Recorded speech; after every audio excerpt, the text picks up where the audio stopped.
Hey guys, Tom here. Before we dive into this episode, I just want to tell you about a few awesome free resources we have available for anyone watching this video.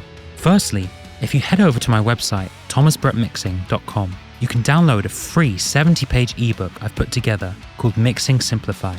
Within this book, you'll find tons of tips, tricks, and advice on how you can go about achieving great sounding mixes in the simplest, most easy to understand way possible. You should get a pop-up asking if you'd like to download the PDF when you first arrive on the website. But if you don't, you can also find links at the bottom of every page or on the store section of the website. Aside from the free ebook, if you head over to the blogs section of the website, you'll also find a huge collection of educational articles that I've written over the years for top audio education platforms like the Pro Audio Files, Unstoppable Recording Machine, and Joey Sturgis Tones. One final thing before we get on with the video. In the very near future, me and Max are planning to do some video segments where we review your music. If you'd like us to potentially take a listen to one of your tracks and give you some fairly in-depth feedback and advice on what you can do to improve the mix, recording, songwriting, structure, or pretty much whatever we hear in the track, feel free to submit a link to your song using the Contact Us page of the website, along with your contact details. Every now and then, we'll pick out a few random submissions to include in our upcoming videos. Anyway, let's get back to the podcast. Hey Max, how's it going? Hey, doing great. You know, when you're just working in between projects, things start blending into one big... So a week turns into a day, actually. How are you? Yeah, same kind of thing. You finish one project, move on to the next, and you just get on with it. You know. But as I've said before, the best thing is we have work, so we can't complain. You know. Oh yeah, I mean, and especially we have some energy left to do podcasts and other things. Well, the thing is, think about creative stuff. I look forward to the podcast. It's just fun. You know, it's just chatting, and the whole. I know. Like for people who are watching, it's Unscripted. That's the name of our channel. So it's just fun. We don't have to overthink. We don't need to do tons of preparation. We just two audio guys just chatting, and it's super fun. Yeah, because everything in our life is super scripted. When you're working on a production, you got to make sure that every note is right. And usually when it comes to releasing the song, you probably heard every element of that song for a couple of hundred or maybe even 1,000 times. Very scripted, yeah. So getting something without trying to control the way we talk and the way we think, and that's such a cool thing to do. Mm-hmm. Yeah, no, I agree. It's the highlight of my week currently, so let's keep it going. So I think today we're going to be talking about plugins. More specifically, our favorite plugins, choices, maybe plugin mistakes we've made in the past, things like that. And for anyone who's just tuning in, this is our chat show, our podcast with myself, Thomas Brett, and my good friend / legendary mixer, Max Morton, where we just talk about anything we want, very unscripted in music production, recording, mixing, mastering, whatever. And as I say, today we're talking about plugins. So where do we start talking about plugins? Do you remember the first plugin you ever bought? It's just a random question. Let's just start from there. Do you remember the first plugin you ever bought or downloaded? Yes, I do. That's an interesting thing because the very first plugin I bought, I didn't yet have an experience in buying anything online. It was very long ago, and my friend helped me buy that plugin. It was Event Horizon. It was a clipper / maximizer by Stillwell Audio. Your first plugin was your first plugin was a clipper. That's crazy. My first plugin. That's crazy. But I just fell in love in the concept of clipping because it was the only loudness manipulating thing that kept transients there. And it was the early days of me using. That's were the first time I bought Cubase. I think it was Cubase 4. It was my first large software purchase. The next thing I bought, I guess, I'm not sure, but I think it was East West Platinum Orchestra. Yep, I have that. It came to me physically as a bunch of DVDs, and I was installing it for a few days. Wow. So no internet, like no bandwidth downloads of that caliber. You had to install things. And I bought a clipper because I had no other means of making things as loud as I wanted. It was around 2006, I guess. Yeah. So, and that made me feel so good. Mm-hmm. Even though Stillwell Audio had that super soft politics in terms of using their plugins. So if you do not buy the plugin, you just wait for a few seconds and you still use that plugin. Okay. It doesn't punish you in any way. Yep. But that, and I think that I kept that forever. I really love the manufacturers who are kind and friendly and open to their clients. And that attitude made me buy lots of other stuff from Stillwell Audio. And I'm not sure, but I think they are somehow connected to Reaper because lots of their stuff comes with Reaper. Okay. And these are really great little plugins. They had lots of cool EQs, like 1973 EQ with cool treble boost. I think it was something Nevish, but I'm not sure. And the Vibe EQ, which was very vibey with cool frequency curves, somewhat reminiscent, but obviously not the same as Slate digital white EQ. So it was like you slap it on the track, you turn the knob, you get the tone. That kind of tool for me. And I think it opened the world of buying things for me. Back then, especially because I'm from Ukraine and we didn't have a tradition of buying software. Yeah. And it was crazy back in the day. Like people were, hey, we have all those cool free stuff. And I was always, when I started earning as the engineer, I felt like I have a moral right to get paid. That's why I have an obligation to pay the people like me who develop stuff that I'm using to earn money. Yeah. So, and I also remember that I couldn't afford Waves. And that's so strange now when Waves is so probably affordable. Yeah, Waves is probably the gateway drug into plugins these days, isn't it?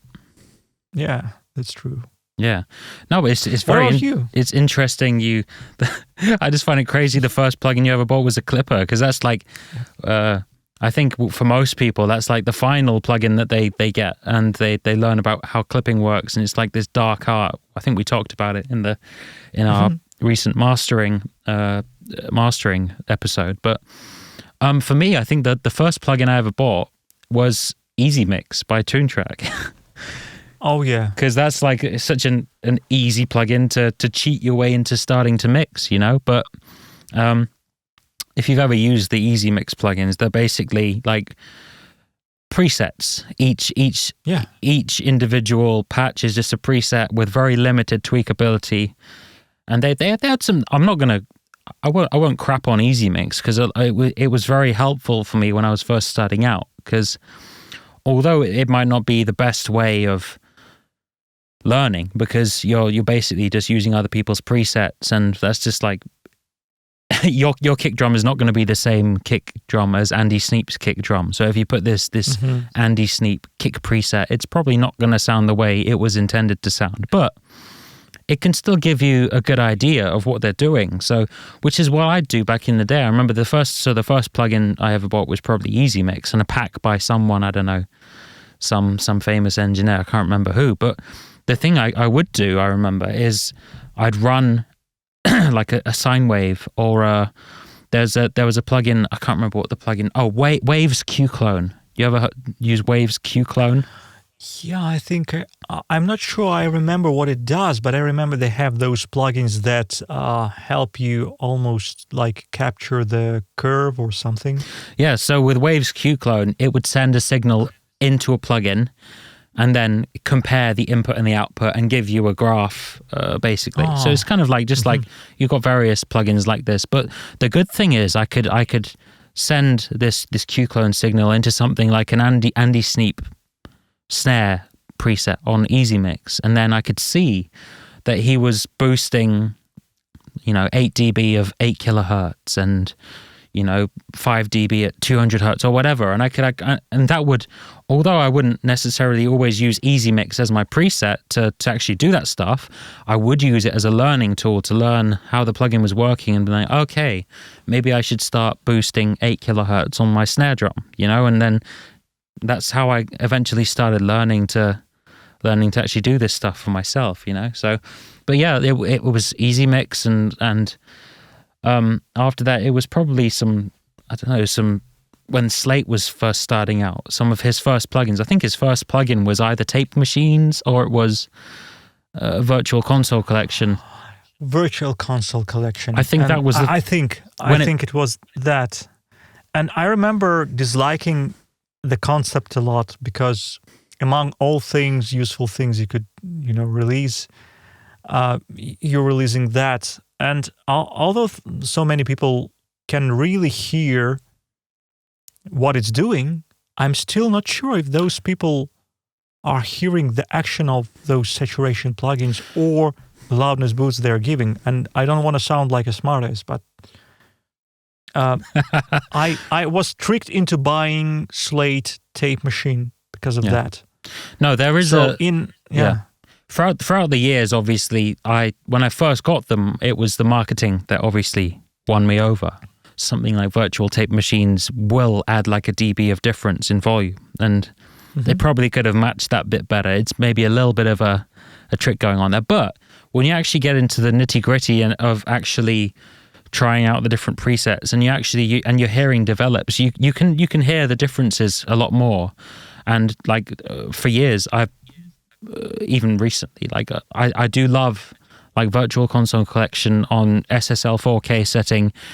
There is a certain when you push it a certain way, it will do something very nice to a kick drum in something like hip hop. Or there is a huge difference between the type of tape you use on the Virtual Tape Machine and what it does to the low end, and how it saturates the high end or how it bleeds off the high end. So if you know how to use it, and you know the differences between the different settings, and I've written articles and stuff on this before where I've in-depth analyzed those plugins, there is a lot of value there. But it is kind of a little bit fishy that there is that initial volume boost when you first put on the plugin. But yeah, I think, for the mass audience, so to say, for lots of engineers who just get that wow effect, it's important maybe for the sales, maybe just for the initial reaction to the plugin.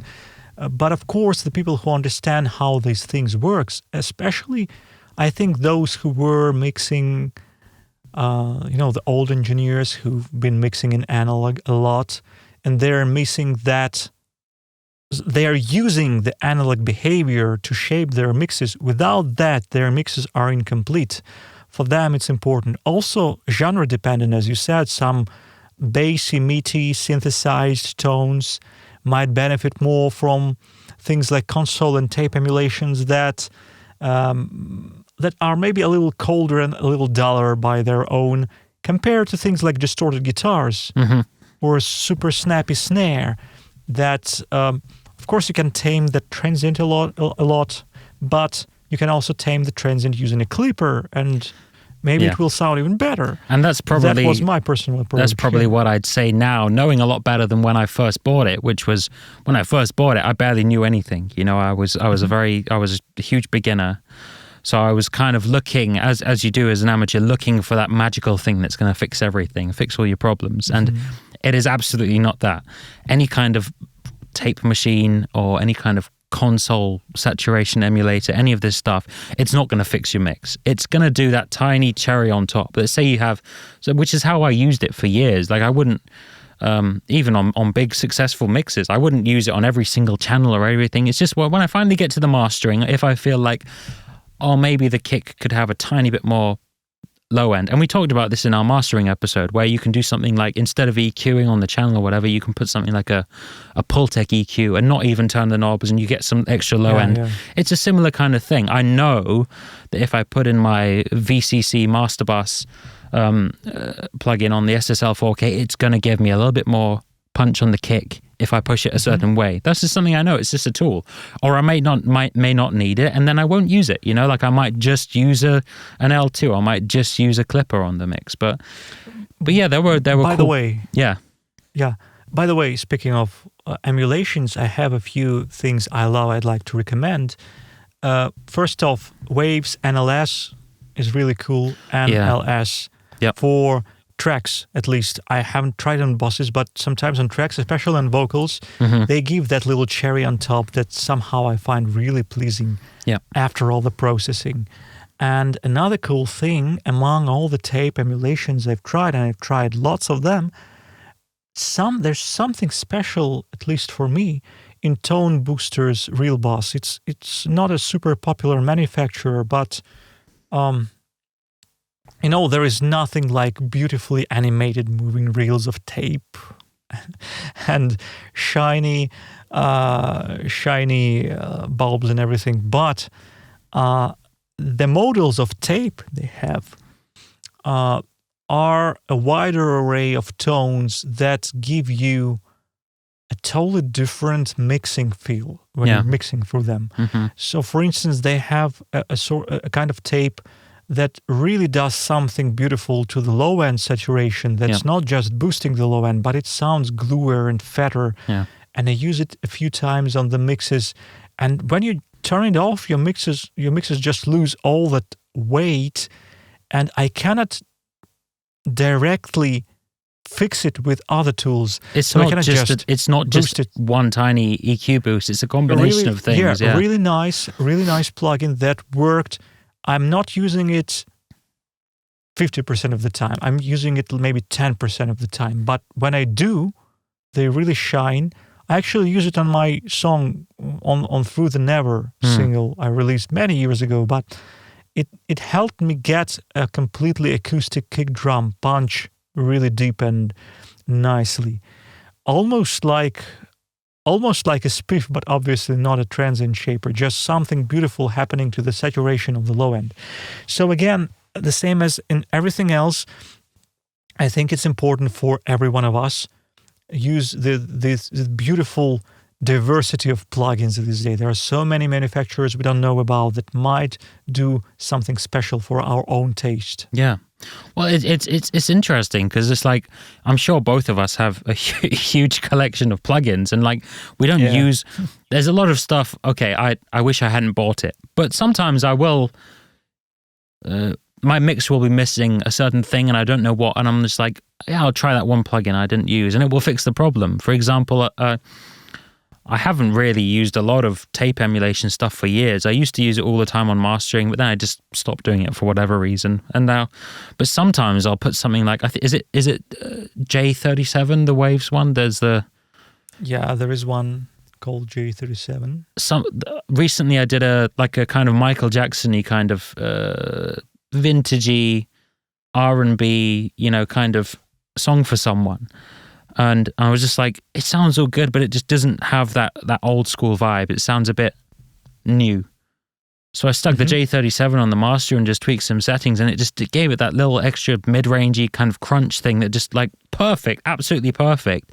And if I tried to do that thing in my mix, I could have spent hours tweaking lots of individual things and not getting there, but I just stuck it and perfect, 100%, and I loved it. And I loved what it did to the drums. It just bled off the high end in just this perfect way, and this slight bit of crunch, and it's just beautiful. But I was thinking, how about we do this now? Because the thing with talking about plugins is we can talk about tons of hundreds of different plugins and not really have a main point. But let's do a little kind of game, let's say, where I will say a certain thing, like I'll say delay, and then you can tell me your favorite delay and the way you use it, and maybe I'll say mine. We can go through some different plugins so that we're giving people some options in terms of things they might want to have a look at, What do you think? Yeah, let's do that, and I will ask you to give me your option in return. So I mean, okay, you say delay, I say H delay by Waves, and what do you say? I say I'm not a huge fan of H delay. Why do you like H delay? It's interesting. It gives me an instant ping pong delay. I'm using ping pongs. So if I'm not using ping pongs, I'll be using something like a free Steinberg delay. But if I want something to make my vocals or lead guitar sound huge, edge delay, I have that setting as a default preset. Okay. Ping pong, 1/4 probably, maybe 60% of feedback, and lo-fi knob enabled, and modulation to taste. Oh yeah. So that and instantly huge, beautiful, clear delay that doesn't interfere with. Just works for me. Interesting. No, I have H delay. I used H delay for years until I got Echo Boy, which is for me. Echo Boy is. Do you have Echo Boy? Do you use Echo Boy? I do. Yeah, I have all the sound toys, and they are beautiful plugins, and they never get old. Yeah. Although they are, but they are relevant. I'm just using it, and it's great, but it has too much. I mean, when I'm switching between the modals, they have lots of like Memory Man and this and that, and lo-fi tape, clean studio tape. I hear the differences; they sound nice, but in the mix, I'm like, let me get back my edge delay with the lo-fi on. Yeah, which is funny because it's the opposite for me. If someone, I used to have mixed students and they come and they have H delay and I just delete it. I'm like, screw that, I'm putting on Echo Boy just because I didn't. For some reason, the specific frequency curve of the lo-fi in H delay doesn't work for my taste. But then I love your mixes and you do put delays and I love them. So it's probably just a bias thing where that's I just how our brains are wired. That's why we are all the mixers are different, and that's the beauty of it. I think I just don't like the color orange, Max. I think that's what it is. maybe. Yeah, that affects the way you think. Like that thing cannot sound good because it looks cheap. Well, it's orange. How can it sound good? Although I've got orange behind me, so I'm lying. So. Yeah. Well, I must say that if I have no access, let's say I have no access to edge delay, I would probably use any delay, just any free delay, and I would do something in front of it that would affect the tail.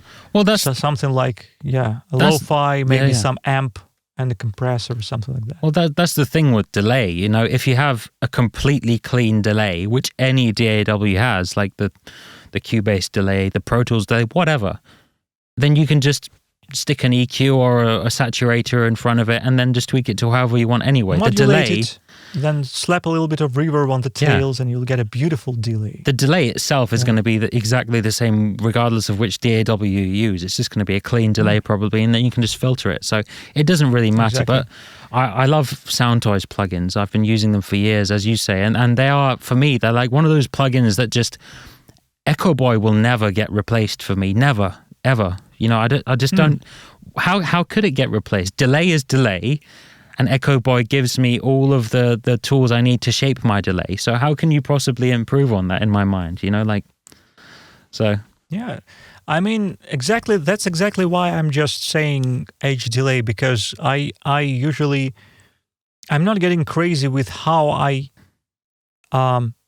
shape and tailor and my delay is just my delay that sounds wide and beautiful, and it repeats the dry signal in fourths, left right until it's some specific delay. And if I need something specific, I go with things more extreme than let's say Echo Boy, for instance, Echo Bod. There's a cool lo-fi, super lo-fi and dirty and mangled, and it distorts with every repetition more and more, sounds super dirty and grimy, but I use it when I need something like a delay bomb in fourths. Yeah. So in the center it will sound dirty and distorted, and it will fall into grains with each repetition more and more, while on the sides I have those cleaner repetitions that will give me a little bit more of the definition. Yeah. My turn now. Compressor. Oh, just a single compressor. 1176 always for the rest of my life. If I didn't have any other compressor and I just had an 1176, I'd be happy for the rest of my life. Although it won't work on everything, but still, you know. Yeah, I'd go with distressor. Distressor. I never use distressors. Never. I own some, And but I just fell in love with distressors. I never used the hardware distressors, I must say, but as soon as I can, I'll get myself a pair because I always loved Slate distressor. They are always on my vocals. They're always on my overheads and on my room microphones and on my bass, 100%, always. And then recently I bought the UAD distressor and I love it as much. Some slight differences, but I think it's just me looking at the interface. I would probably never hear in the mix what was used. But for me, distressor is something like I can get most of the things I can achieve with the 1176, I can achieve with the distressor. There are cases when I prefer 1176, but I wouldn't be able to get the same results with 1176 that I get with the distressor. I can really abuse the distressor. You know, That's what I mean. What it is for me is a distressor has too many knobs and knobs and whatever, all the flashy things. Agree. For me, because I'm a simple guy and I hate having to make decisions.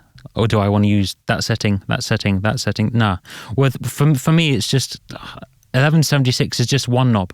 It's not even.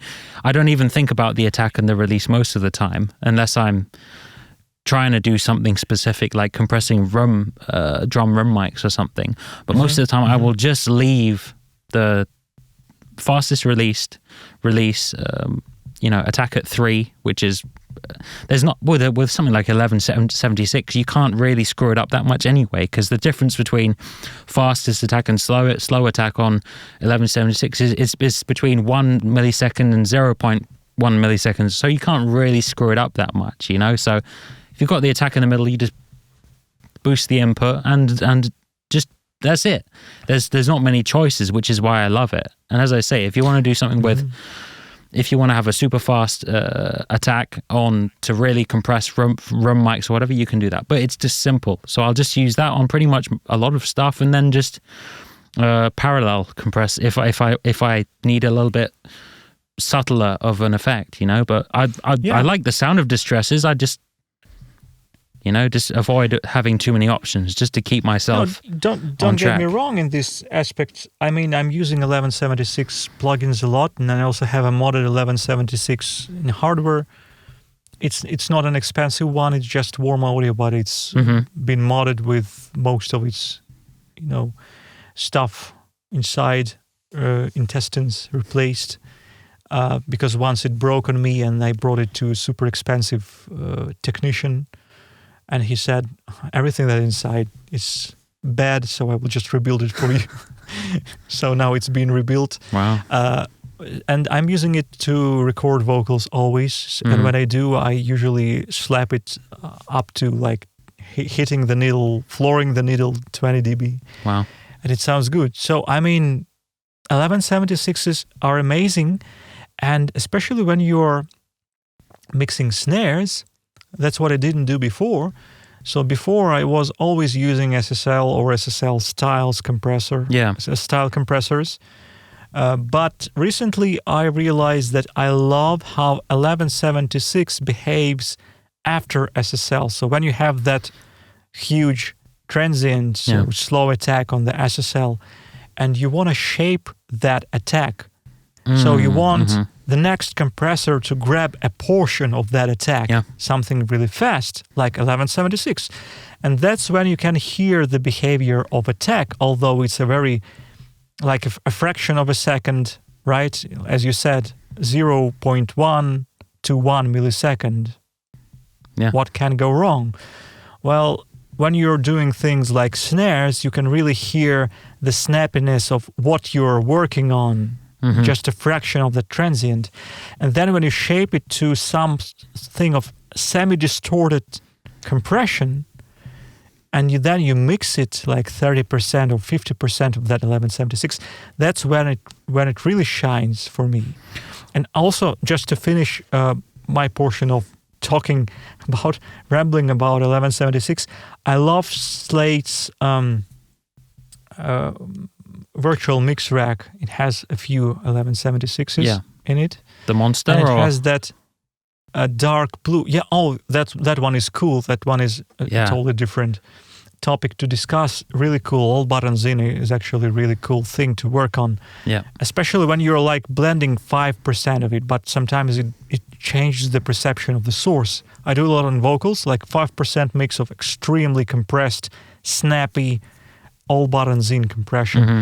But I mean the bluey, the dark blue, like Morton 1176 by Slate works really great on toms and on kick. I'm not usually compressing with toms and kick that much, but that one works really great.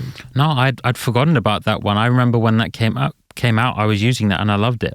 I'd totally forgotten about it. I might have to try it out again. That one is really cool.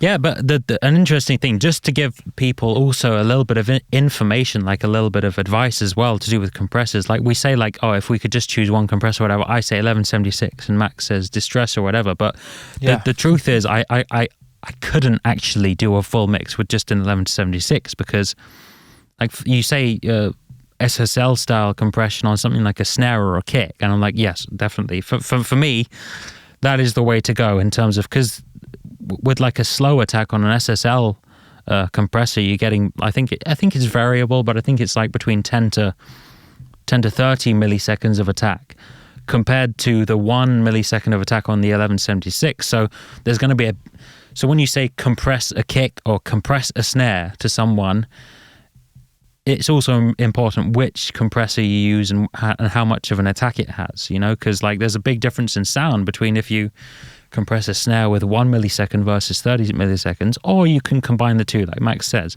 But instead of me rambling on about that too much, let's say reverbs. I think you recently said you discovered a new reverb which you really like, but...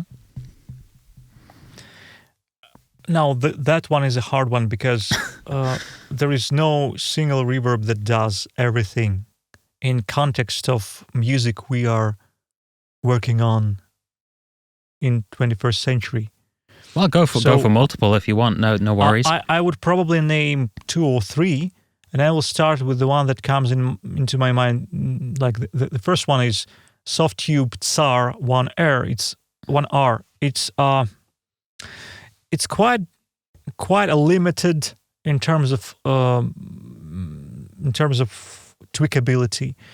It's an algorithmic, roomy sounding compressor, reverb that sounds amazing on drums. To turn your dry, muted room into a huge sounding room. It also sounds great as a send. So you send your direct hi-hat, ride, China, and instead of sounding cheap and dry and bad, they start sounding huge as if they're recorded in a large room.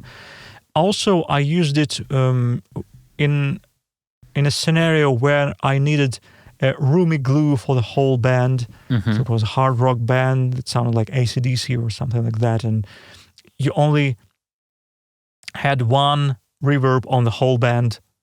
Guitars had reverb, bass had reverb, and that sounded really cool. So that's the only reverb I like that emulates that cool, roomy ambience. Yeah. So I just cannot live without it because each time I'm mixing drums, I'm reaching for it to turn even if the room has ambience, I slap it on the room and it sounds even bigger. Some reverbs, with drums and drum rooms, when you're kind of trying to create that whole thing of like a realistic sounding room, I found a lot of reverbs have that like fizzy high end, which instantly just does it. I haven't used the soft tube. Is it called Tsar one? Did you say? Tsar. Yeah, just like TSAR. Yeah. 1R. Yeah. Does it have that kind of, is it good with that kind of high-end stuff? I know that's a weird question, but... Exactly. It doesn't have that high-end at all. Oh, interesting. It's really cool. And it's algorithmic, so it's not an impulse, it's an algorithmic reverb, but it gives you that beautiful... I won't ramble about it. Just check it out because it's so great on drums. Now, the second reverb, I would probably say recently, it's Son Sig. I'm not sure if I'm pronouncing it right. It's SONSIG by Relab. And it's a lexiconish, Relab, okay. Yeah, algorithmic reverb that sounds better than what I used to have, like Lexicon Room, Lexicon Random Hall, which I was using quite a lot. But now I'm using Sonsig when I need that lush hall for synths, for guitar leads, together with a delay. And sometimes I'm using that after the delay. So if I want the delay tails to be a little wet and washed away. Also, it sounds great for soundscapes, like 20-second reverbs on piano notes or something, on guitar, clean guitars. It's just an amazing sounding reverb. It has 3 algorithms, has all the tools I need, like ensemble on the tail, the amount of high-end, of course, pre-delay and everything. And the third plugin I would name, which I really love, is actually, if I'm not mistaken, it often comes free or it often comes cheap. It's the Plate plugin from Universal Audio. Was it called Pure Plate? Was it called? What was it called? Pure Plate, I guess. Yeah. Something like that. Something like that. And I mean, there are so many great sounding plates in the plugin world, but somehow I just put it on most of the female singers, and it sounds so beautiful. It sounds also great on some pianos and everything, but it's a great vocal reverb for me. So I was just checking. It is called Pure Plate, so I need to check that one out. Check that one out as well. It's really good. And plate reverbs, for me, they either work or they don't. So that's the approach I use when I'm choosing reverbs. I put the reverb on. If it sounds wrong, I just remove it. I'm not tweaking it. But if it sounds right, then it's time to tweak it a little bit. Because I've noticed that those plate reverbs especially, they either just complement the singer or they just ruin everything and everything sounds like you're in a subway. So those 3 reverbs are my reverbs of choice. Now it's your turn. No, that's good. I mean, I think with reverbs there are just it's rare that you ever use just one type of reverb, isn't it? It's like depends, like you say, it either works or it doesn't. But I think my go-to reverb for years now has been Little Plate by Sound Toys. Yeah, simply because the same reason as the 1176, which is I don't like being given too many options. So, for example, like FabFilter has a really great reverb. I think it's Pro R, for example. Yeah, never achieved anything with it. It's so advanced. There's too many options for me because I just spend ages and ages and ages and ages and ages dialing in the perfect reverb and I wouldn't get any mixing done. But with something like Little Plate, it's a super cheap plugin. First of all, it might even be free. It's free sometimes. I don't know. They sometimes give it away for free, I think.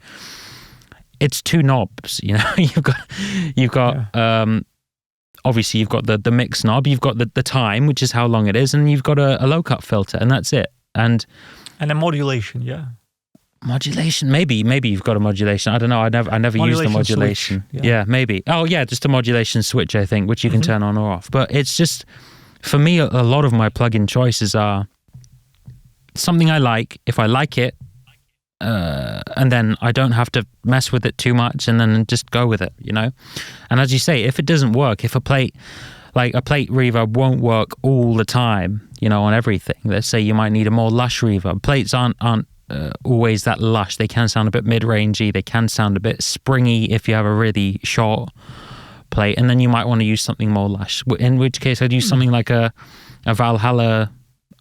I mean, I'd say my second favorite reverb is probably like Valhalla Shimmer. Really, I use Valhalla Shimmer a lot on EDM vocals, and like a lot of the songs I've sent to you, which have tons of reverb on the vocals, it's just Valhalla Shimmer, and I might be using too much of it, but I just love it, so I just use tons of it. You know.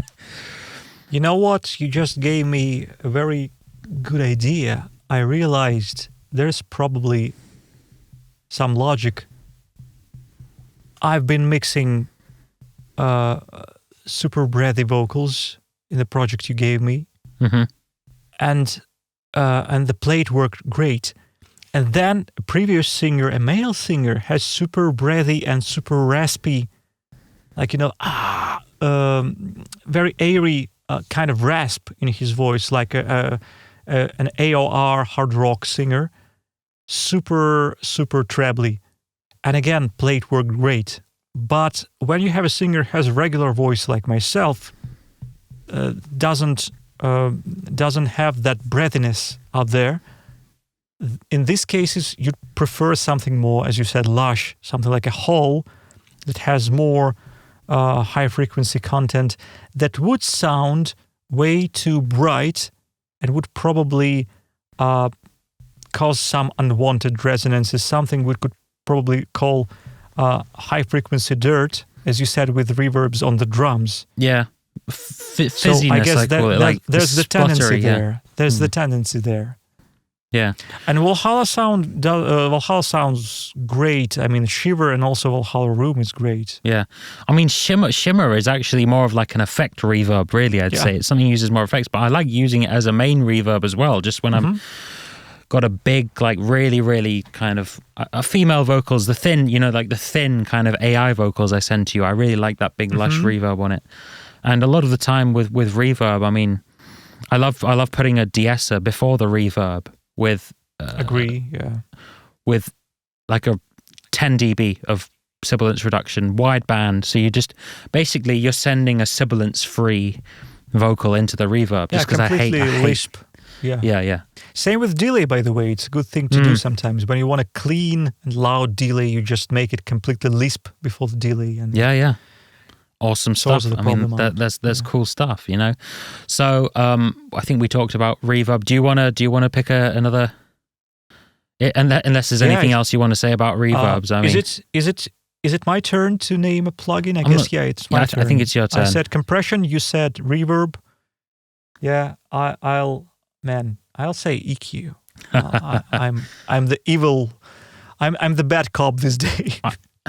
You're a good cop. I'm a bad cop. I think we'd both probably give the same two answers. I'm just guessing, but I think we'd both probably say an SSL channel and Fab Filter, Pro Q. What would you say? I think that's what you'd say. Same thing, and I guess like 95% of the mixers will do the same.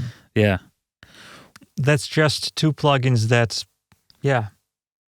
So for you, please tell me your thoughts first. Why SSL? Why SSL? Well, SSL because it's a super simple and intuitive way to sort out all your smiley curve tasks. So if you have vocals, you'll boost something like, you'd say 8K. I usually, maybe because I like doing things my way, I'm usually either at around 7K if 8K sounds too sharp and brittle for me, or I'm at around 9-10K if 8 sounds too low for me, depending on the source. But what we're saying is that a huge boost by just turning one knob, high shelf. And then depending on what you're working with, if it's a snare, you just take 200 hertz and you boost it a lot. If it's a guitar, I would probably boost at around 120 hertz in the low end. And I would probably boost something around 3 kilohertz with a really wide bell. It will be my control and firmness. And for the air with guitar, I would go with 7 or something. And I will just tweak it. So a flavor EQ that does not force you to think surgically. Yeah. And of course, it's a thing that can work on its own. So if you have nothing else but SSL EQ, you can solve absolute majority of the tasks. You can even do surgical stuff, limited surgical stuff, but still you can cut out something if it's really wrong. You can just, let's say you need to boost the high frequencies. You have a dedicated band for that. Then you need to solve 2 frequency conflict, one in the upper mid-range, another one in the lower mid-range. You have controls for that. And then you need to boost a fundamental frequency. You have controls for that. You have high pass, you have low pass. What else do you need? really nothing. Plus, you have a good compressor. You have a very good gate. You know, there's a lot of stuff, and I mean, we've talked about SSL and the whole mentality of it before, but like, it's such good value as well. Like if you're just starting out in mixing and you just want to get, and like, yes, there are small differences between different brands and like all that, but if you just get like a Waves SSL 4K e-channel whenever it's on offer, you can get them really cheap. I'm not sure how much, maybe $30, something like that, but like, exactly, yeah. I mean, such good value. Or plug-in alliance, doesn't really matter. Yeah, whichever one. Like I wouldn't even say like, oh, get this one. Like, it doesn't matter. It doesn't matter. Just get any of them. They're all decent, and it's more about the thing that you say where it just takes going back to the same thing I said with the 1176 and the little plate. It takes all the options out of the equation. So most of the time, like you say, 7K, or you might go up to 9K, or you might go down to 5K on the high shelf. But if you just boost 8K on most stuff, it's going to sound really good. And for beginners and like people who are just getting to mixing, or even people who aren't beginners, but maybe they feel like they're overcomplicating things, and they've kind of come to a point in their career where things aren't sounding as good as they want to sound. A lot of the time, you can take a step back and just get something like an SSL 4K. And instead of messing around a ton with your high-end boost, what you do with something like a Pro Q, you just go back to the basics of just boosting a nice shelf with an SSL, where you just a single knob, and suddenly it might fix a lot. I'm literally thinking about the same thing you're describing. It's so much healthier to have the mindset of those 4 knobs. Yes.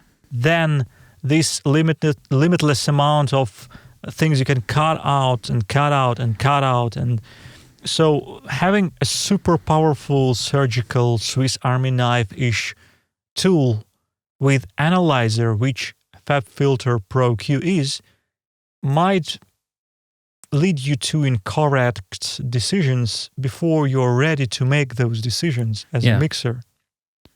So for us, Pro Q3 is a totally opposite thing. Is a great tool to work fast when you're familiar with it. So for me, Pro Q3 is my high-pass filter, especially when I'm mastering or when I'm processing my kick drum. I would probably cut out all the unwanted low end using a sharp slope like 48 dB per octave. Another cool thing it has is tilt EQ, which is really useful when you have a really dark boomy kick or something like that, and I can shape it by tilt, really tilt it. Mm-hmm. Really great thing, really useful. Of course, the analyzer. Another cool thing, which I'm not ashamed to admit I'm still using from time to time, especially when a client wants something very specific and I haven't really nailed it first time, I would probably use the sidechain option to compare the curves and to match the curves. And I will see, okay, I really missed that the reference track has way more 1K in the guitars. Mm-hmm. So I'll find the isolated guitar part and I will compare, and of course, it's 1K. And also a couple of frequencies up there that are different. I'll probably steal a few ideas using that frequency matching feature. So Pro Q is such a powerful tool, and they really nailed the intuitivity of it. And the same thing as with SSL, Pro Q does, and the whole FabFilter thing, because they have that unify user interface, graphic interface. It's very good for thinking. Yeah. And us, all the engineers as a collective mind, we're using the same tool. That's why it's easier for us to communicate, because we can share things, we can share approaches. And that's another beauty of the SSL channel, is that you have all those decades of experiences and all sorts of tricks that engineers have developed through the years that you can use also if you know the tricks. And they are all over the YouTube. You can just Google SSL channel trick, and you'll get a few cool tricks that you might want to incorporate into your workflow. Yeah, but the thing with like an SSL, there are, although they're very simple tricks, they are kind of SSL specific tricks. Like we talked about, like slow attack SSL 4-to-1 fast release on kicks, snares, toms, like any kind of drums. It's a great sound. Yeah. It's a sound that you can't get from 1176. Or just boosting the high end and just forget about the frequency knob. I say to beginners all the time, forget about the 8K, just boost 8K and just set the boost where you want. It's a great way to get into it. And then as you develop, you can, like if you watch, I think for both of us, like one of the big reasons we got into 4K and the way we use the SSL 4K EQ is from how we've seen guys like CLA or Andy Wallace or Randy Staub, these great mixers who are all SSL mixers, and the way they use it. Like you were talking about the way that you used the high end on an SSL 4K, and it's exactly the same way someone like CLA would use it. Whereas if you watch him mixing, he'll start with an 8K boost and then he might take it up to 10K, or if he wants more of that kind of upper mid girth, he might take it down to 7K or 6K. But he's just boosting, and it's quick movements. And the same with the low end. You say like 120 hertz on guitars, exact same frequency I'd choose. 60 hertz or 80 hertz on a kick drum, exact same frequency. Yeah. Why do we maybe 40? Why not? Why do we choose the same frequencies, Max, me and you? Because a lot of the stuff we've seen from guys like CLA and these guys, and it just works, and it's quick. Yeah, it's not like I agree. It's all That's quick the beauty stuff. of SSL, and as you said it, I just recalled that the very first time I had a really huge boost in my understanding of mixing, and I just remember it was a level up for me. Mm-hmm. I watched a free part of Slate mixing course on YouTube, and he just took the channel and he turned the knobs all the way up. Mm-hmm. And I thought, why am I so scared to do the same thing? And he likes to joke, no one will die. Twig them all the way up. No one will die because of that. Was that CLA? And yeah, okay. CLA in his, that's CLA. That's his approach. And I tried that on the snare, and I had a dull acoustic snare, recorded really cheap studio, but a good drummer, and I boosted the treble all the way up. And I got the amazing sounding snare all of a sudden. Just one knob. And it makes you completely rethink what you should and what you should not do as a mixer. So yeah, it's a valuable thing. No, it's funny. I had the exact same moment, exact same concept, exact same moment, exact same guy, CLA, when he was mixing acoustic guitars or something, or vocals, and I still have, probably not on this MacBook, on my old MacBook, I have his presets and stuff that I'd copied from courses saved, not to use them, but as a reference, a mental reference for myself. Okay, when he mixed this Muse song, when he mixed this Carrie Underwood song, when he mixed this Green Day song, he was boosting 12 dB at 8 kilohertz.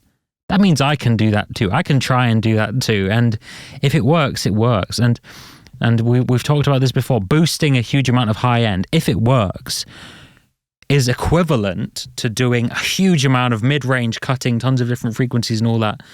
Exactly, yeah. It's a single move that's way more musical that you can do in 5 seconds versus, oh, it's really dark, it sounds really boxy, let me cut some 500, let me cut some 800, let me cut some 250. 10 different things, yeah. Yeah. It's just and sometimes it sounds better. Yeah. Sometimes, because again, analytical thinking. I've been listening to different Ghost songs recently. And I was in the analytical state of mind. I was analyzing some master. I think I was. Oh yeah, I was mixing a vintage sounding band, and I wanted to hear a few little. Like I wanted to give myself a few points of reference regarding how do they mix vintage bands now, not in the 70s, but now. What do you need to create the impression of the vintage band instead of just listening to the vintage band? And I heard one of their songs, and there was so much saturation on the master bus, like crazy, like distorted master bus. I would never do that, but they did it, and it sounded awesome. So that's about being brave in your decisions. And certain plugins they give you, they almost push you into that direction. You would never do that with things like Pro Q. because they are not meant for that. Well, if you boost 12 dB of 8K on Pro Q and the bell goes off the screen, you just get scared. Oh, yeah, I'm going off the screen and it's having to zoom out. Oh, you know? Yeah, I'm doing something wrong, and at the same time you're trying to be very hardworking mixer. You're trying to fix each and every problem, and then you see the resonances on this graph and you start removing all the resonances, especially because it has that graph freeze function when you just hover your mouse on it and it freezes. Yeah. And you see all those resonances and you start fixing the resonances. Who told you it makes the sounds better? No. That's a misconception. Yeah. It's a misconception. So yeah. So ultimately, for EQ, we both gave the same answers pretty much. And a nice SSL channel for the musical.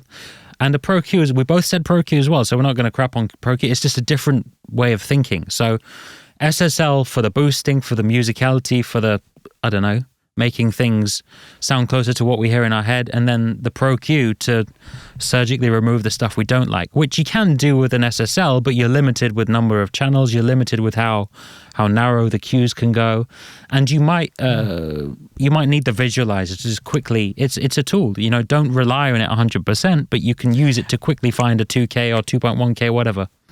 And again, it's a super powerful tool, which makes it harder to operate. It's like, you're a casual driver and then you sit into the airplane. Yeah. With all those screens and all those, controls, and you don't know how to move it. You will make a horrible mistake. Same thing here. So for instance, you can add width in Pro Q by just EQing the left channel and the right channel, the sides differently. Yeah. You shift the phases and you make things wider if you need it. You have a problem with the hi-hat and you have the track to master. The hi-hat is on the right. Then you just remove it in the right channel, and so on and so on. So many different, like dynamic EQ. Again, you have a problem with guitar pedal mute, and it's just not the low end, but a resonance of the room or the resonance of the cabinet on 230 hertz. So you will probably dynamically EQ it out using Pro Q. So the Pro Q is superior to SSL in terms of what it can do, but in terms of workflow, you only need it when you need those specific things, and that's the difference. Again, both of them are our favorite EQs, of course. Yeah. Awesome. So moving on to something else. This is a gate expander. Two things. When I love Pro G, FabFilter Pro G. Yep, me too. Because when I'm gating, I'm usually using MIDI. So I don't really rely on gate as is, because it might misinterpret something, especially when I'm mixing acoustic drums, and I'm doing a lot of that. So I'm receiving hit precise MIDI with dynamics from my assistant, and all the note length are evened out to 64ths. So all the length are exactly the same. That's important because I'm using MIDI to open Pro G. And Pro Gs dwell on my snares and kicks usually. Another application for the gates is when, let's say, I'm using noisy plugins that are obligatorily noisy. Yep. Some exciters from Slate Digital, for instance. So, or actually a little micro shift from Soundtoys, which I love. It's so funny, Max. It's so funny. The amount of things, like I was going to say, I always put Pro G with a very, very fast attack, a very long look ahead, and a very slow release after the micro shift, because it adds a little bit of hiss. But it's funny that you do the same thing. Exactly. That's just, what us engineers, we do it because we've noticed that this stuff builds up pretty quickly into horrible noise.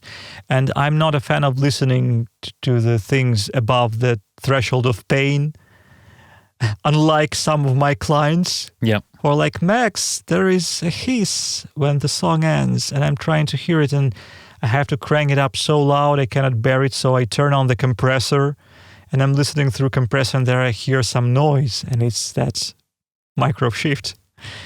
And I wonder how these people are still not deaf. Anyway, I'm using a stock gate. I'm just using Steinberg gate, and it's like minus 60 dB threshold, and I make sure that it cuts out everything unwanted on the noisy tracks. So those two instances are for gating in my case. Yeah. Well, what about you? Oh, I think I've done courses and blogs and stuff on this in the past. I think that gating is the most underused concept, plugin, tool in all of mixing. I think people don't understand it enough, and that people don't understand what it can do. It's not just about cutting out a little bit of bleed on a snare or a kick, which is how most people use it, and most people would just know how to dial in something like an SSL gate, for example. And people don't even know what an expander is most of the time. What's an expander? Isn't that just a gate? And like, gating is so useful, especially when you start using more advanced gates. Like the SSL gate is quite limited, of course. There's not a huge amount. That's mainly for cutting out drum bleed and all that. But once you get into, well, like you mentioned Pro G, which is one of my favorites. There's so much stuff you can do when you combine gating with MIDI, look ahead, side chaining, internal frequency side chaining as well. There's just I love Pro G, but I'd say I'll say Pro MB as my favorite gate, because it's essentially Pro G on steroids, and it can do a ton of other stuff as well, and it's got mid-side and blah blah blah, all these kind of things. But the thing with gating is, most of the time when I'm using gates, I'm not using them to gate. I'm using them as expanders to boost,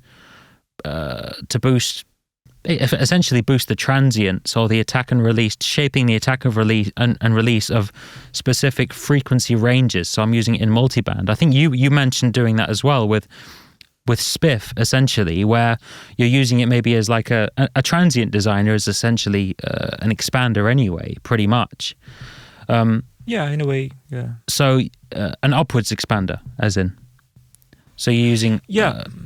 So for example, on a kick drum, on a master, I think you mentioned like maybe the whole master doesn't need more low end. Maybe the kick just needs a bit more punchy low end, but not long low end, you know? So there's different ways of doing that. If you just put an EQ on there, you're boosting the whole of the low end of that kick. You're boosting the initial punch of the kick, the low end punch of the kick, but you're also boosting the sustain, the low end sustain of the kick. And bass. And everything else, and the vocals and blah, blah, blah, blah, blah. But using something like a Pro MB, and then you can put a little boost around where the kick drum is, and do it so specifically so that it's not necessarily affecting the bass too much, and you can sidechain it internally to just the kick frequency, just any frequency of the kick where that isn't present on the bass, for example. So you can choose a frequency where every time your kick hits, you're getting that frequency, maybe like even a random frequency like 200, 300, whatever. Yeah. But you're not getting it on the bass. So now you've got a dynamic low-end bass boost every time the kick hits, but you can also tweak it to the point that you're just boosting the low-end attack of the kick and not even the low-end sustain. So like this is another part of gating, you know, like gating you think of gating, you can then convert that into an expander, then you can convert that into an upwards expander, then you can sidechain that upwards expander to a specific frequency, and there's infinite things that you can do with this one plugin like Pro MB, and it's so much more. In this case, yeah. Sorry, go ahead. In this case, I completely agree with you to the point. I probably would like to change my answer. I would like to change my preference from Pro G to Pro MB, not because you just brought a few points that resonate with me and that I'm using in my workflow. I'm using Pro MB on guitar DIs. They are noisy, and you cannot really gate it out because that noise is in the signal itself. So to fix it, I would probably just select the treble And same with bass. For example, there is a noisy bass and there is a long sustained note, and I'm using distortion. And it starts buzzing after like a half of a second of that sustained note. So I would select the treble and I would make it super fast attack, fast release, expander, hard knee. And I would choose the threshold so that it only passes through the initial transient, because later there is nothing really of importance happening up there, only noise. And it solves most of the problems with guitar DIs and bass DIs. Also the upwards gating and upwards expander, to be more precise, that's what I often use on the drum room tracks. And I feed the snare into it, and each time the snare hits, the mid-range and at 200 hertz in the room microphones jump out a little bit, and they go into the reverb, into tsar, and tsar explodes to make that room sounds a little more like snarey, so to say. So what you said is 100% correct, and I was not thinking about Pro MB because it's meant to be a multi-band compressor. It's a multi-band compressor, but the thing with, like I've said before, it's multi-band everything, You can mix an entire song. Apart from reverbs and delays, you could mix an entire song just using Pro MB for everything. And I'm like, I want to do a video or a course or something like that, a challenge, because it would be so fun, just because I love that plugin so much. You know? Only need a delay, maybe, and a Pro MB. Yeah. But like, as I say, a lot of people, when they think gating, they just think, removing drum bleed. And I'm like, no, not just, it's amazing. There's so much stuff you can do with something like Pro MB. Like you can sidechain this to that and this to that and this to that. And as you say, like removing, like the second you make a gate or an expander multiband instead of just thinking it wideband, like a wideband gate isn't that useful. Like there's various uses you can use it, but overall it's not that useful. But the second you make it multiband, the amount of possibilities that come up are just... Especially with a sidechain, man. I mean, sidechain MIDI, no, but sidechain MIDI plus upward stuff. Yeah. And that can go to, I don't know, limitless. And you don't have to be creative for the sake of being creative. It just means that when you have a problem to solve, you can solve most problems. Yeah. Like you have a cardboardy sounding kick drum in the room microphones and it resonates with the reverb in a nasty way. You can solve that easily. Yeah. And it's the kind just feed the kick there, and it's the kind of problems that you maybe you can't solve easily through traditional means, like just with an EQ or just with a compressor and stuff. It's like a very modern way, and it's like it was when I went to like the Florida Nail the Mix, what's it called, the URM convention, I can't remember what it's called, years ago, and like someone was using it to boost, using an upwards expander, sidechain to a DI to boost the attack on a distorted signal, stuff like that. And it's just like, I'm like, wow, I know how all these settings work and how these plugins work, but I just haven't been using them for all of these creative things. Creativity. It's creativity. And as you say, there's no point in, you don't want to sidechain everything to everything in a mix, because that will just turn into a huge, massive, extremely dynamic mix where everything's moving around. But for specific kind of problems that you might not be able to solve with just EQ or just compression, it's amazing, and you can try stuff out. So it reminds me of math classes in school. I'm not sure if my personal experiences match with yours, but that's how, when the teacher gives you an unexpected I don't know the English word for it, but like there is a solution to some equation or to some task that is very untraditional. And some students were good at that, while some others were not that good at it. And that's the same thing, actually. And that what makes engineering more challenging and more fun, when you're thinking out of the box in a way. And by thinking out of the box, I mean, there is a problem. And by just thinking of the problem, there is a hint in the problem itself. Like, oh, I cannot make the drums sound roomy enough because the room is, there is not enough snare in the room. Okay, there is not enough snare in the room. You want more snare in the room. How do you do that? And you're halfway there to a solution by just, using a sidechain and a multiband as an expander. Yeah. Yeah, you can solve that. Just sidechain the snare to the room so that every time the snare hits, the room is being boosted in volume. Or even if it's not broadband, you could... Fraction of a room. Just mid-range. Yeah, a certain frequency. So awesome, amazing creative stuff. So we've talked about EQ, we've talked about compression, we've talked about reverb, delays, gates. Let's not go into the like less popularly used stuff. Like we talked about like little micro shift, for example, for chorus, that kind of stuff. There are lots of things, but these are like more specific things. Let's talk a tiny bit before we end this episode. Let's talk about sound libraries briefly without making things too long. It's a huge topic. I think you said gate, so I'll say orchestral sound libraries. Well, I'm an old school guy and I've been using more of those earlier. Right now I'm not unpacking them that often because you see, I used to, so when a band hired me to do things, I was doing everything for them, just everything. Never mind if they didn't even pay for that, I was just delivering extra stuff. Right now I'm a little bit more careful with that because I'm getting carried away and, time is a resource. So I'm not programming orchestras that often these days, but when I do, I usually combine things because that makes sound libraries sound more unique.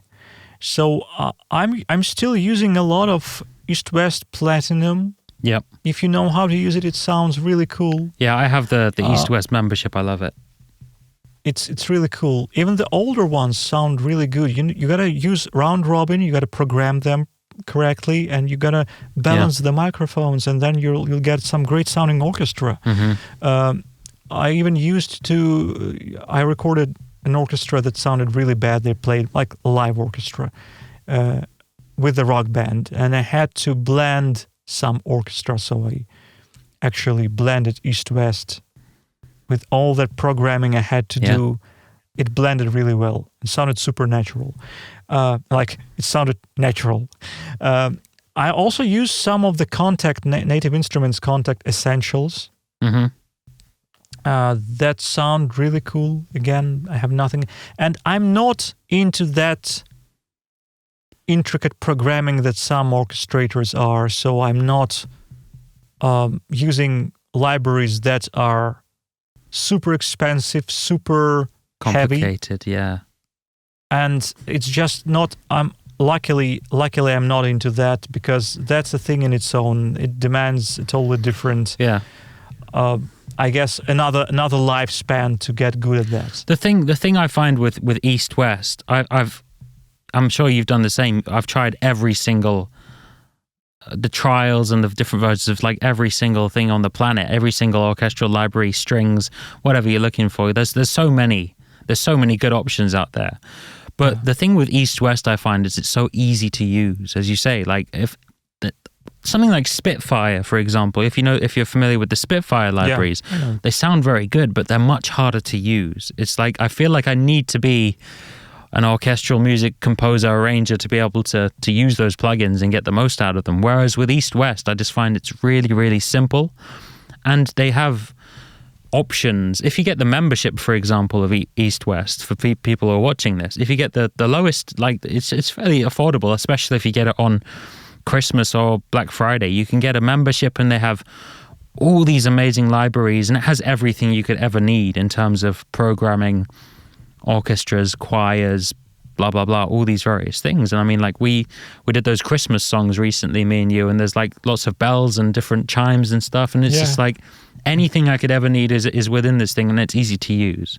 So and again, orchestral stuff, like orchestral music, is ancient, and all the techniques required to perform, record, and obviously program are ancient.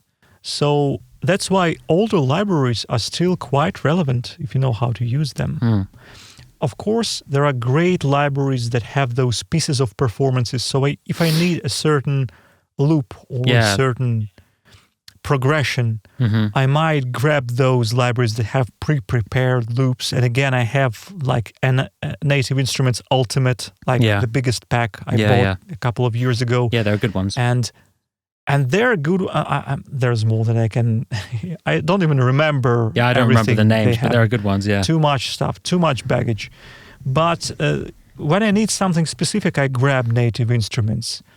When I need to sweeten up the meat and potatoes of East West. Yeah. Well, it's just like, as you say, like I remember there are some Native Instruments ones that have like nice phrases and licks and like things where you can just use them as is in a certain key, and it might work, it might not work, but most of the time and then and then you buy a few little things that you just happen to run into when you're surfing the web, like you like a certain choir, a great choir. I remember, I forgot the sound, Iron, or maybe not, Mars. Great male choir, like deep and dark, not traditional choir, but like cinematic-ish choir. And I cannot stop but unexpectedly mention Slate, because it's not about orchestral libraries, but it's about synths. A good thing about memberships, like you mentioned with East West, same thing with Slate. You're getting one membership, but you're getting lots of stuff that you wouldn't necessarily buy because you only need them once in a while. Yeah. But when you do, you just get Aina 2. And you're just getting all the synth stuff you need. I have lots of synths, but recently I realized that I just need maybe Slate's Aina 2 and maybe FM8 from Native Instruments, maybe some B3 organ once in a while. But in general, recently, by having a few membership, you always know that those tools are there in 1% of the cases when you need them. The thing is, like, and this is a good thing that you brought up to do with memberships. Like, a lot of people get angry about memberships. Oh, I have like 10 memberships. I'm paying this much every month and everything. But the thing is, when you're first starting out, you don't know what you need to buy. You don't know what's good, and like exactly. The amount of stuff you get with something like a Slate membership. And like some people would argue, oh, Slate doesn't have the best 1176. Oh, who cares? It's only a 1 or 2% difference. It's still a good 1176.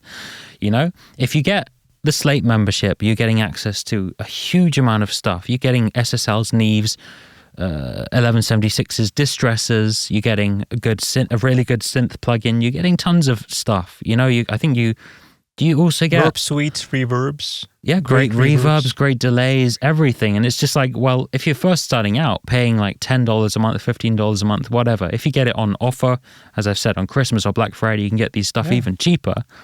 But it's a great way to... Now we also have SSL together with that. Yeah, So you subscribe to Slate, you get SSL plugins, which are just stellar. The actual SSL native plugins, really good. Yeah. But like when you're first starting out, like you don't know what to buy. There's a lot of mistakes that can be made if you just go ahead and buy licenses for plugins and you're spending $200 here, $200 here, $200 here. Totally you can end agree. up with a ton of plugins that you don't need, that you might end up never using again once you actually start understanding mixing. But if you get something like the Slate bundle, any of the bundles, literally any of them, they have everything you could possibly need. Same thing with Plugin Alliance. You're getting all their stuff for, I'd still say, quite cheap. It's like $30 a month. But that's like loads and loads of great top quality plugins that you will learn. You'll choose which plugins you're using. Then they have a voucher system that allows you to buy plugins from time to time. So maybe a year later, you will just end up buying some of your favorite plugins on sales, and then you can cancel the membership if you want. But to me, it's quite a healthy system to learn, because how else can you... Trials are great, but the thing with trials is that during those first 2 weeks of testing the plugin, you might not run into the situation where you need it, when you really will understand that, hey, that's a plugin of choice for me. And there's also sales, as we all know, when you can buy those plugins for cheap. So for me, subscription models are great until they are, let's call them healthy. So most of the companies, because of healthy competition in between companies, are, luckily for us users, forced to have quite healthy price policies. No more $6,000, plugin bundles. Oh my gosh! Can you imagine buying a 6,000? Did you ever buy any of the Waves Platinum or whatever back in the day? Luckily, I had no money back in the day. I was writing a studio budget for myself, and I was looking at those plugins, and I said, "Okay, I'll buy Steelwheel Audio." Yeah. No. Subscriptions are great, and as I say, as you say, you can get pretty much any one of them these days. It's been years. It's been 10 years since the whole subscription thing started anyway. So all of the plugin companies have kind of stepped up their game. They all have good options for good prices. If you get Waves, if you get Plugin Alliance, if you get Slate Digital, whatever, they all have everything you could possibly need. And as we say, there are small differences between plugins and brands and stuff, but not enough to where it matters. If you know the tool, it doesn't really matter all that much. So just get an SSL, whichever one you get an SSL 4K emulation, and it will do a huge amount of good for your mixing mindset, and it's extremely valuable. Yeah, that's true. Yeah. So I think we've just passed an hour in terms of our length. Do you want to talk very briefly, just very briefly, about your favorite, your favorite amp sims, maybe? I mean, there's so much stuff that we could talk about. I don't want to talk about everything in this blog, but plugins is a huge topic. Yeah. We can discuss that. And just before I do talk about amp sims, one little tiny thing I would like to cover, speaking of Slate stuff, is that they have that virtual mix rack, which is a bit more than just, it's a different mindset. Again, that's like, you have an SSL channel, that's a mindset. You have something surgical, like Pro MB, Pro Q and everything for Fab Filter, that's a mindset thing. And this virtual mix rack is also a mindset thing. I started using virtual mix rack, and I really cannot imagine myself without it, because some things there, and the thing that the building bricks of yours are separate plugins. So instead of using 10 inserts or 5 inserts, you're just using one thing, and you can copy it in between your, let's say, vocal channels really easily. You have it, you can create all in front of you at the same yourself. time. Yeah, very easy.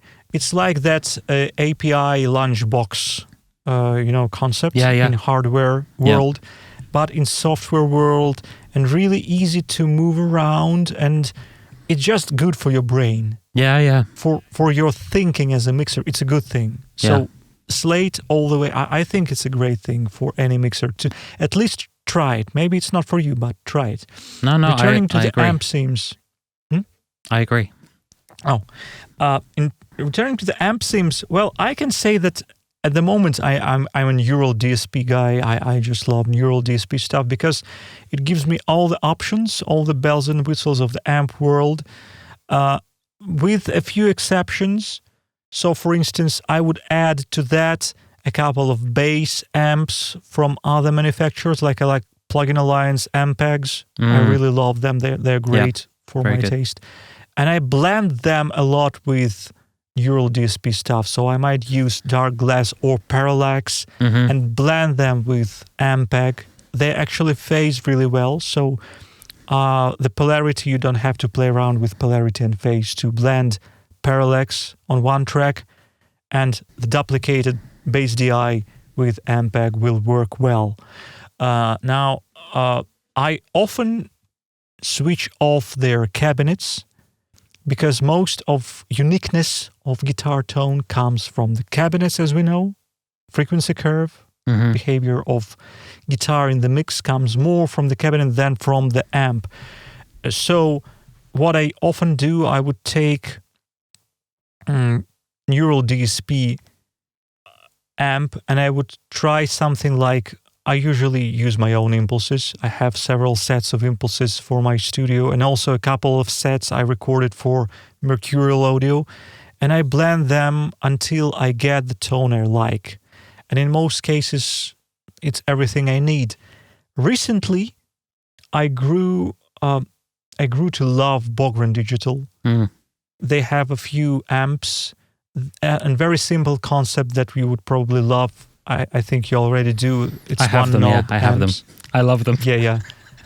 One knobs. I mean, man, they are amazing. I already released a few albums using Bogren stuff. Again, I'm usually using my own impulses just to make them a little bit more unique. But they nailed that distortion. Yeah. So the characteristics of distortion. And sometimes I would turn off their pedals. They have that pedal knob, pedal switch. I turn it off, and I'm using different overdrive emulations instead. Again, to just make it sound a little bit more unique, to tailor it to my taste. And sometimes I'm using EQ before them, but the distortion is great. So it's either Neural DSP or Bogren, with a few little exceptions like Plugin Alliance for bass, and my own impulses. That's the amps for me, the amp sims. Yeah. No, What about you? I love, as you know, I like simple stuff. So amp knob is perfect. And also, is it called bass? Is it called bass knob? The bass one, the Sans amp one they have. Is it Ampeg or is it? Yeah, I love that as well. It's good stuff. I mean, the thing with Jens Bogren and his approach to stuff, with his impulses, you know, the impulse packs that he released, amazing ones, yeah, they're amazing ones, very kind of process sounding and all that. But if you read his blogs and stuff on the website and some of the videos, I mean, a lot of the time if he's using it with an amp sim, he's using the amp sims. If he's using with other amp sims, let's say like the Diesel VH4 amp sim, he's using it with all knobs at noon at 12 o'clock pretty much. So the amp itself is flat pretty much. And then most of the sound is coming from the impulse response, which he's baked in a lot of processing, some high boosts, some low boosts, some cutting and stuff. And it's just like both the amp knob plugins and his IRs are just such an easy way to get tones. It's not like I still love dialing in with tones. I love dialing in tones myself as well. So if I have a Neural DSP amp like the Nolly Neural DSP or whatever, a lot of them are really good. I like dialing things in from scratch. I like moving around microphones and blending microphones, a bit of SM57 with a bit of something else, whatever. But if you're a beginner looking to just get really good tones straight off the bat, amp knob, you know, those plugins or his impulses are a great way to go, you know, for a beginner. And also it's a great check for you. If you don't sound great through amp knob, it means something's wrong with the DI or your guitar you're playing. No, I mean I don't think it's ever sounded bad on anything I've put it on. So, but I've obviously been trying it on good DIs. So just crazy how much stuff we have. We're just scratching the surface here. Yeah, we covered most of the, you know, industry standard plugins today, but it's amazing how much stuff we have. Well, the thing is, if we started listing off all of the amp plugins that we own, I think each of us would list 200, 300 plugins. But the thing is, at this point, it's just like giving people some recommendations of what's good in the modern stuff and stuff that's easy to get tones with. Like, there's so much stuff, you know. But I mean, and how come that we have such a wide variety of tools, but somehow the style of mixing these days, especially in metal, but I also think in pop music, is so unified and, you know, so limited in terms of where you can go and where you cannot go, where you're almost not allowed to go because of the tastes and standards. That's a little weird to think about. Well, yeah, I mean, with the amount of stuff we have, you could create an extremely unique and different mix, you know, if you wanted to. But it's just like, I think we're programmed to certain things. As much as we say that, our brains are programmed to certain things. Like in my head, the ideal guitar tone is still a 5150. You know, like that. I don't think that's ever going to change. I agree. Same thing. Yeah. I mean, I try to do something different, but I just think, okay, there's a reason why everyone loves these tones. They are really better than other tones. That's why we're returning to those 5150, Mesa Cab, SM57, SSL channel, Slate drums for blending and everything like that. I think for a different episode at one point we will do an episode just on guitars and cabs and amps and all that, because there's that would be a cool topic. There's way too much to cover in just a 10-minute segment of this one blog we're doing on plugins. So I think I agree. To finish off this, I know we've gone over the time that we're trying to reach for this particular episode, but let's just briefly talk about drums finally as our final thing. Drum samples. Yeah. I know that you like Jens Bogren's Krim drums. You go first. I'll go first. Okay. Drums. What do I like? I have so many drums. I have so many drums. For what? For metal? Oh yeah, let's go rock and metal, because pop music is like, again, a totally different topic. Oh, for rock and metal, I love Mix Waves, Mario Duplantier, Gojira. Wow. Have you tried those ones? I have Mike Mangini's. Oh, okay. Mix Wave, just because it's so different. Like it sounds like nothing else. But I haven't tried Gojira. Oh, I love those drums. I have so many. I have all of them because I'm a drummer myself, and I'm always like trying out new kits, even and not necessarily even just for mixing, because I don't do a lot of metal stuff. I do more pop, but I love having different kits that I can play through. I still love the old Colin Richardson Made of Metal Easy Drummer. That one is really like, those are metal acoustic drums. You can hear that those were captured really well. Yeah, I like the Bogren Krim drums. They're very good. Oh, I've just got so many. I wouldn't be able to choose, and I love. Yeah, we'll just trying to pick a couple of them. I'm sure you probably do the same thing, where I like mixing and matching different libraries as well. For example, using the shells from one and the cymbals from another. Like for cymbals, like I still like the old Andy Sneap libraries for cymbals, like the Made of Metal. Made of Metal is the Colin Richardson one. Oh, Metal Machine. Metal Machine, yeah, and Metal Machinery. It's classic, but I like the cymbals on that. I still use Metal Machine for blending with the shells. They blend really well with other shells. And if you need that, when something is blended in drums, when you blend two samples really well together, they reinforce more than twice. You're getting a lot of reinforcement when they are really complementing each other. That's what I love in Andy Sneap's drums, really well recorded, and they are still relevant even by today's standards. As for me, honestly, I love mixing real drums, and that's why my workflow has changed a lot. So when I have to program drums, I prefer to use Krim, because for me, Bogren Krim drums have really great sounding cymbals. I never had problems with them. I just mix them as real cymbals. They sound super good. Like the best cymbals in metal and probably rock I have ever heard from programmed drums. Also, they are very easy to blend. So I'm treating Krim drums as an acoustic kit. Mm. And then everything else I'm adding to it would be Slate Trigger 2. And there, the same as with Slate Virtual Mix Rack, where I have one insert and have like a bunch of inserts within the insert.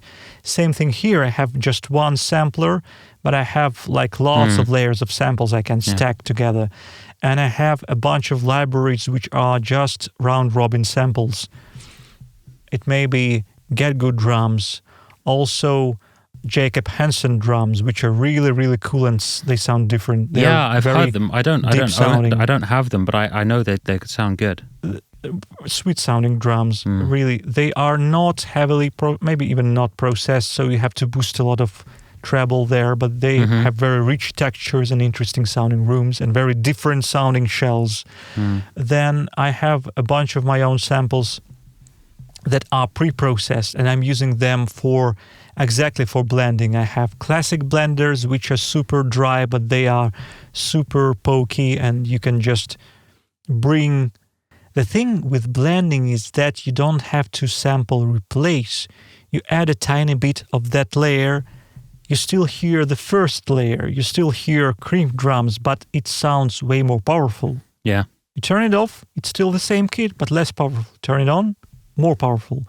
Then I would use Get Good drums maybe for additional rooms.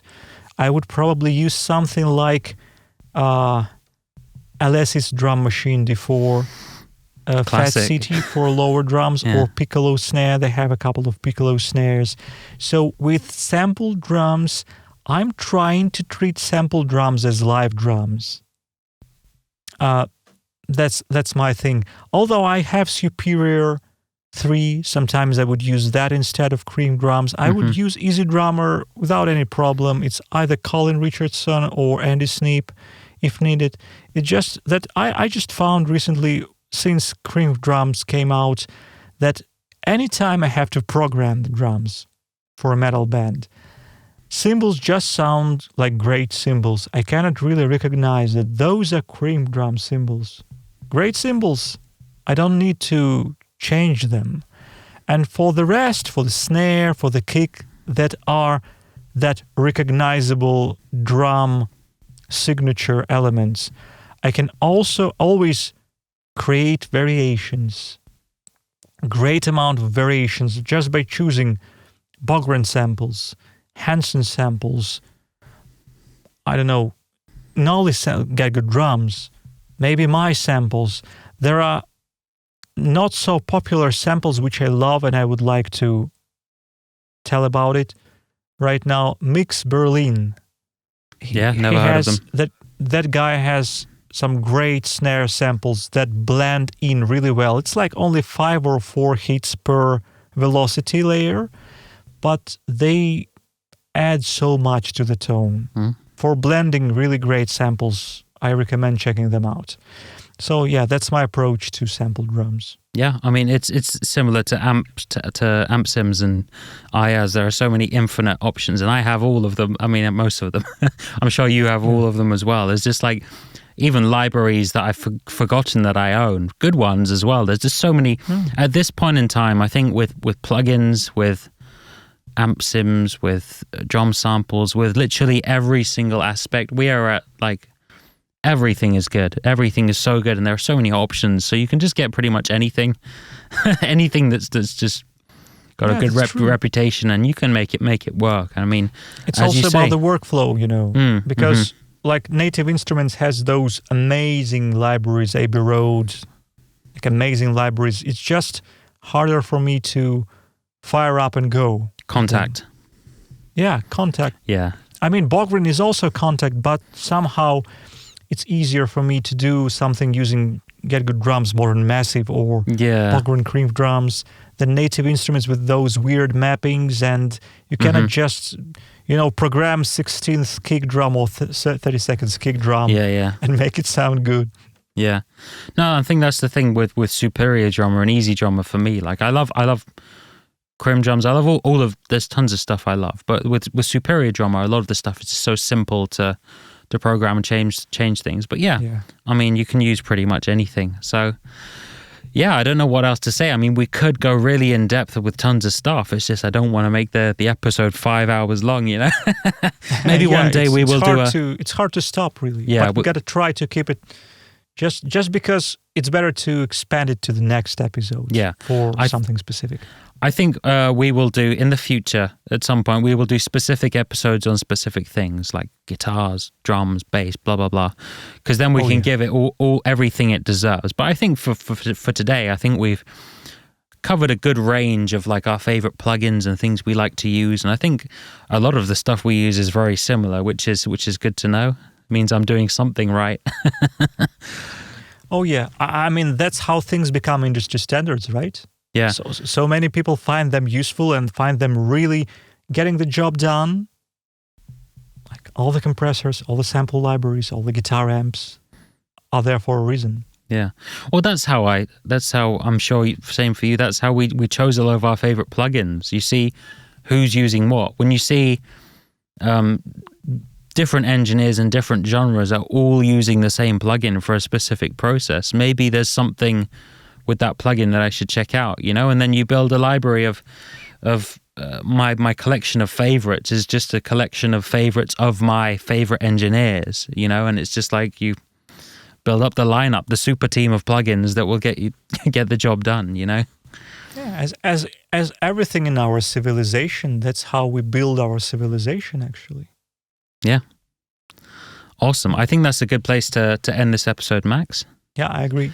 Yeah. Something philosophical to end it. Yeah, but very fun talking about plugins. It's kind of similar to the old Pensado's Place days of when they used to do at the end of the episodes, they used to ask, similar to that kind of concept. That was a cool one. Yeah, I remember. Yeah, that was a cool one. Anyway, great talking to you. Thanks a lot for your time. Thank you. See you next time. Yeah, talk soon. Cheers, mate.